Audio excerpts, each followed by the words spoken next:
ओम नमो नारायण करते हुए ब्रह्मदेव पूज्यपाद महाराज श्री का ये पंचभौतिक शरीर हमारे मध्य में नहीं है, फिर भी तात्विक दृष्टि से वो जन जन में कण कण में समाविष्ट है। मानव जीवन का जो चरम लक्ष्य है वो है तीनों तापों की आत्यांतिक निवृत्ति और परमानंद की प्राप्ति, जिसको मोक्ष कहते हैं। एष एव परमो लाभ, और यही मानव जीवन का परम लाभ है। अन्यथा तो बहुत बड़ी हानि होगी, बहुत बड़ा नुकसान होगा। वो क्या? आदि जगतगुरु शंकराचार्य भगवान के शब्दों में पुनरपि जननम पुनरपि मरणम पुनरपि जननी जगत। पूज्य महाराज श्री का जीवन कैसा था, कैसे संत थे, उन्होंने हमें क्या प्रदान किया, ये जन्म महोत्सव मनाने का, निर्वाण महोत्सव मनाने का क्या उद्देश्य है।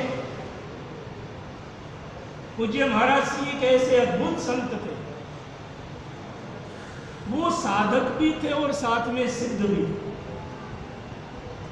संत क्या है, संत की परिभाषा क्या है? संत शब्द कहने से ही अपना अर्थ का इशारा कर रहा है।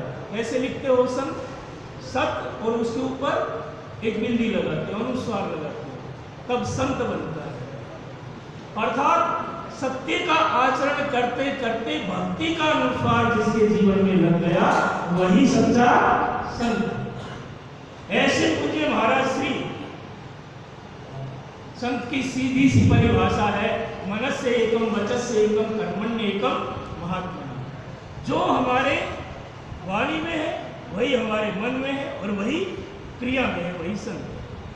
पूज्य महाराज श्री की जो कथनी थी वही करनी थी। अभी सुन रहे थे ना, छोटे महाराज जी तो छोटे ही हैं, और उन्होंने क्या देते, जैसे युक्ति मुक्ति से संत बताता है ना आपको उस मार्ग तक, तत्व तक पहुंचाने के लिए। एक कोई छोटा सा बच्चा था, वो स्कूल में जाने लगा और एक दिन टीचर ने उसको काम बताया, तो वो काम होमवर्क जो दिया था वो सुना नहीं पाया, तो टीचर ने एक डंडा लगा दिया। वो डर गया, बहुत भयभीत हो गया। अब घर वाले अगले दिन उसको स्कूल में भेज रहे हैं, लेकिन जाने का नाम ही नहीं लेता। बहुत प्रयास किया, बहुत प्रलोभन दिया, कभी चॉकलेट देते, कभी चाउमीन देते, कभी समोसा, कोई खिलौने देते, लेकिन उसने कहा कुछ भी दो, लेकिन मैं स्कूल में नहीं जाऊंगा। इतना भय हो गया। तब किसी ने कहा, अरे पास में स्वामी प्रेमानंद जी महाराज रहते हैं, उनके पास ले जाओ, शायद कोई युक्ति से उनको भेज दे। तब महाराज के पास में उस बच्चे को लेकर के गए और बच्चे से पूछा कि बेटा ये बताओ, तुम ये जानते हो ए आ ई उ? बोले हमने जानता हूं। तो महाराज ने कहा ये जो छोटा है इसको बड़ा है बनाना हो तो क्या करोगे? बोले कुछ नहीं करना, एक डंडा लगा दो, बड़ा होता है, इसमें कौन सी बड़ी बात। तब महाराज ने कहा बस बेटा तेरे टीचर ने इसलिए डंडा लगाया है, तू छोटा है ना, तुझे बड़ा बनाना है। वैसे ही ये महापुरुष भी आपके अंदर जो जीवन प्रभाव बैठा है, ये मारना क्या है, ये तो तुम्हारे अज्ञानता को दूर करके उस ब्रह्म भाव में स्थित बनाना ही यही महापुरुषों का काम है। वही ब्रह्मनिष्ठा आपके अंदर भी प्रकट हो जाए और आपके भी प्राण जब यहाँ से जाने लगे तो वही स्थिति न तस्य प्राणा उत्क्रामन्ति अत्रैव संभवन्ते। महापुरुषों का प्राणों का उत्क्रमण नहीं होता, ये अपने अपने तत्वों में विलीन हो जाते हैं। ऐसी ब्राह्मी स्थिति वाले महापुरुष हमारे लिए प्रेरणा का स्रोत होते हैं। निर्वाण, निर्वाण शब्द का अर्थ ये है कि निर और वाण, निर मैंने निकलना, किससे निकलना है? तो अभी सुन रहे थे, स्थूल सूक्ष्म और कारण, ये जो तीन शरीर है, इन तीनों शरीरों से निकलना है।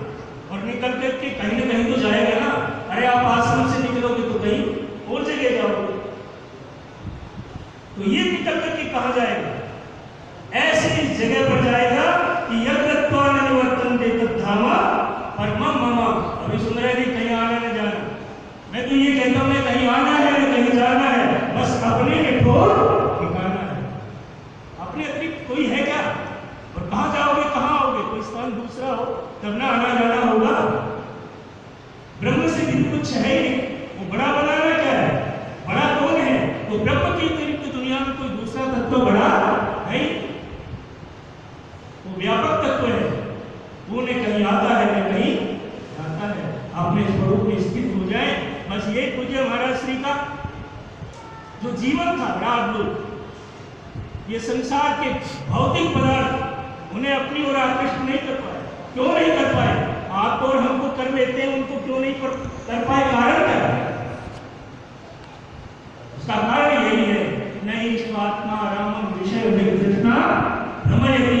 गीता में भी यही कहा भगवान ने, यस्तात्मनग्रीवशा आत्मतप्तश्च मानवा आत्मन्येव च संतुष्टस्तस्य कार्यं न विद्यते।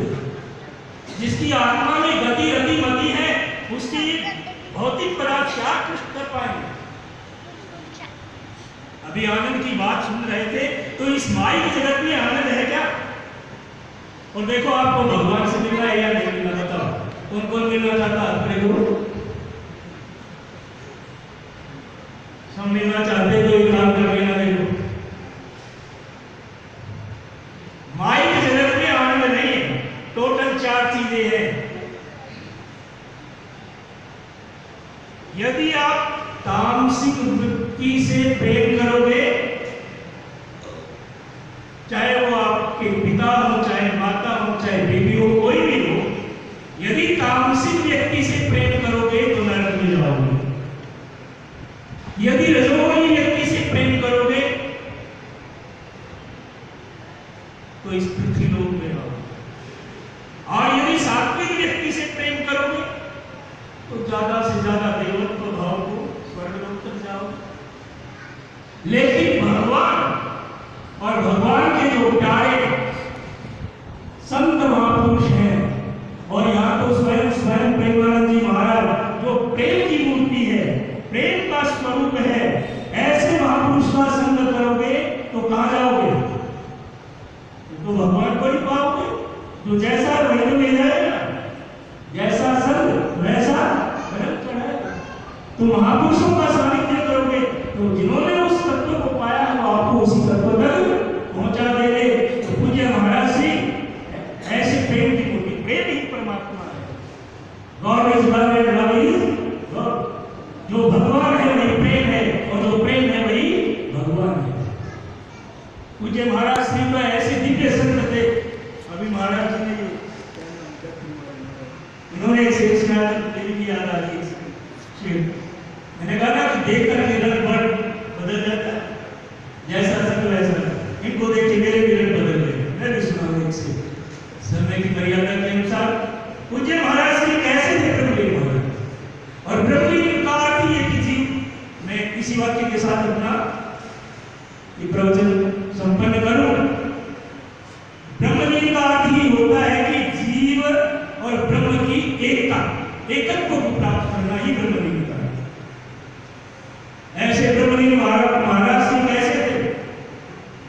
अमीरी की तो ऐसी की, अमीरी की तो ऐसी की कि अपना घर लुटा बैठे। अमीरी की तो ऐसी की कि अपना घर लुटा बैठे, और फकीरी की तो ऐसी की कि खुदा के घर में जा बैठे। ऐसे महापुरुष का जिन्होंने सानिध्य प्राप्त किया है, तो निश्चित रूप से उनकी और महाराज श्री की मोक्षता में तो कोई संशय है ही नहीं। लवंते ब्रह्मनिर्वाणं विषया क्षुणे कर्मसा चिन्नद्वयदा मैं सर्वभूत हिते रहा। महाराज श्री के द्वारा हम लोग बहुत उपकृत हैं। उनका ऋण क्या चुका पाएंगे? बस उनको वंदन करके ही हम अपने शब्दों को विराम देते हैं। यही उनके चरणों में हमारी सच्ची श्रद्धांजलि है। ओम शांति शांति शांति। हरि ओम।